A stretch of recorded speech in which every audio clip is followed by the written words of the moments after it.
Let's just change all of history then. Let's change all of history because you people out there, you can't handle the big adult words that are in books. It's getting ridiculous. It's not. Remember 1984, George Orwell, he was changing it on the newspaper. This is the world that we live in now. They can't handle adult words, so they've got to be censored from all books. Even stuff that was written in the past, where what was written was fine at the time, and should be kept as a record for what was fine at the time, because what's fine now wasn't always fine back then. No, got to censor it all. And I had Roald Dahl last week, didn't we? They're changing all the words in the Roald Dahl books, which I thought, that when I first heard that, it was everywhere on all the YouTube channels talking about it, was in all the papers, wasn't it? Then they're changing some of the wording in the Roald Dahl books to be sort of more in line with today's way of thinking. When I first saw it, I thought that's publicity stunt. That is a publicity stunt. How many Roald Dahl books are being sold lately? I would imagine they're not selling huge amounts of Roald Dahl books because every family's already got them and they pass them down, don't they? So they've got to do something to stir up a bit of publicity for free for them. So we'll do that.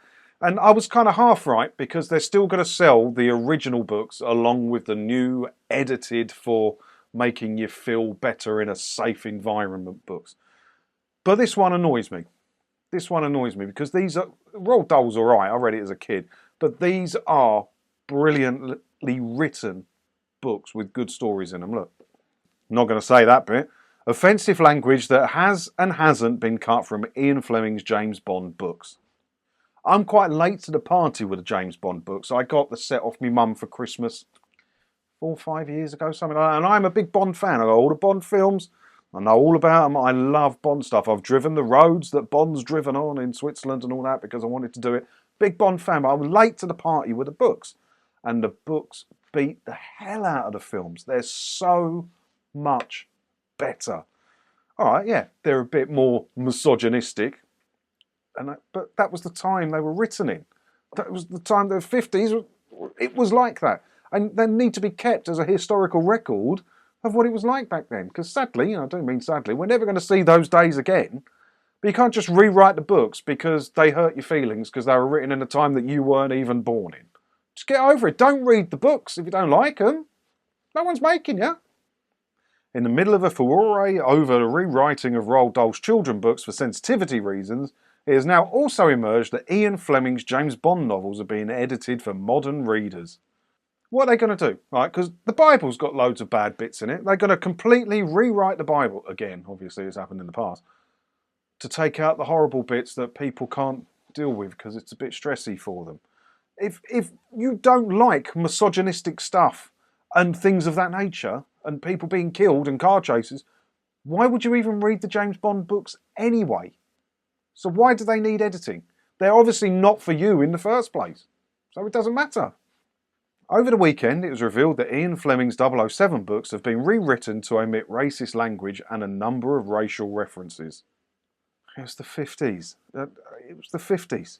And it needs to be kept as... You can't delete everything from the 50s, otherwise no one will know in history, in 200 years' time, what it was like. If you delete all records of what it was like. You can't do that.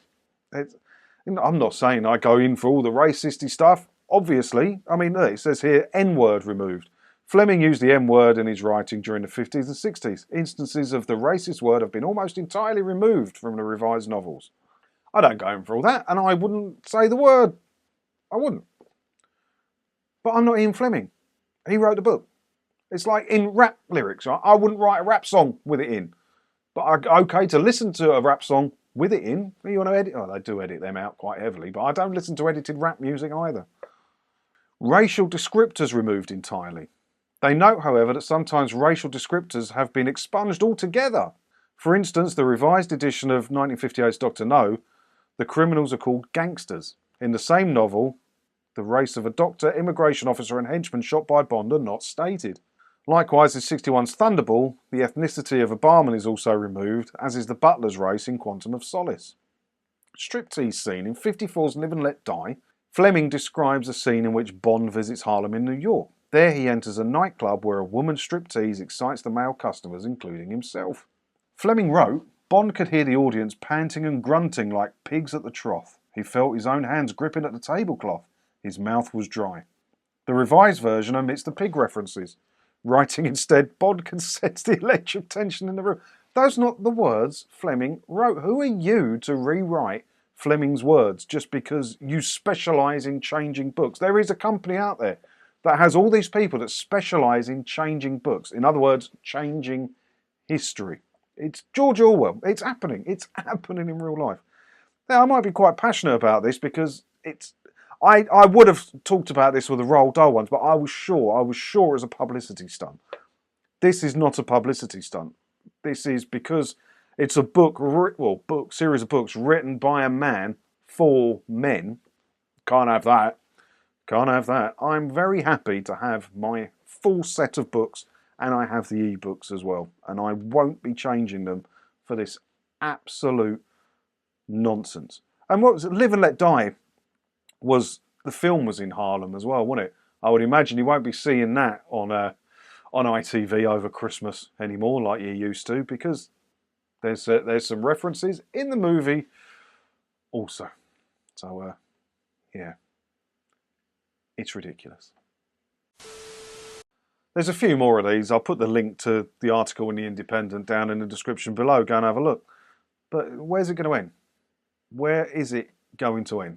The whole of history is going to be edited so that we all believe in 100 years' time that we thought and felt as we do now. But we don't.